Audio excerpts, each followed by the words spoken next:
Connaissez-vous les signes qui annonceront le plus grand événement de tous les temps? Le retour de Jésus-Christ sur cette terre? Regardez toute la vidéo jusqu'à la fin et sans oublier de vous abonner sur la page pour savoir beaucoup de plus. Voici les 5 grands signes qui annoncent l'arrivée de Jésus. 1. Les guerres, la violence et l'anarchie.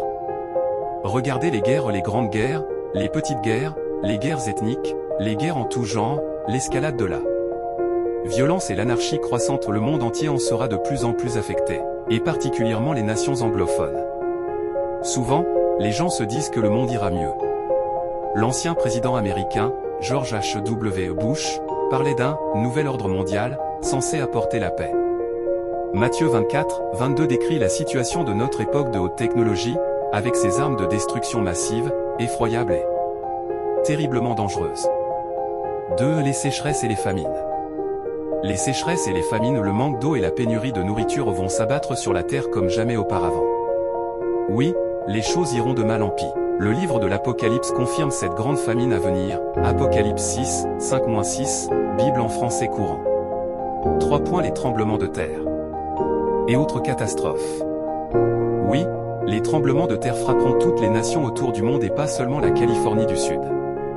Les Écritures nous révèlent qu'il y aura des tremblements de terre en divers lieux, juste avant le retour du Christ, Marc 13, 8, Matthieu 24, 7.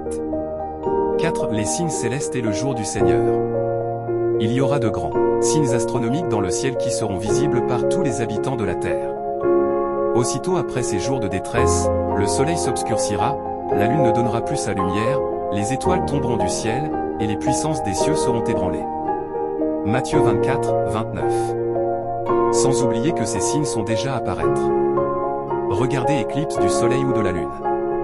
5. Les 7 derniers flots. Que se passera-t-il après tout cela? Car le grand jour de sa colère est venu, et qui peut subsister? Apocalypse 6, 17. Apocalypse 7 décrit ensuite la protection des 144 000 et la grande multitude, et le chapitre 8 l'ouverture du 7e sceau. Le châtiment divin d'un monde rebelle. Il se compose de cette trompette détaillée dans les chapitres 8 et 9 du livre de l'Apocalypse. Dans Apocalypse 11, 15, la 7e trompette, la fameuse dernière trompette, retentit.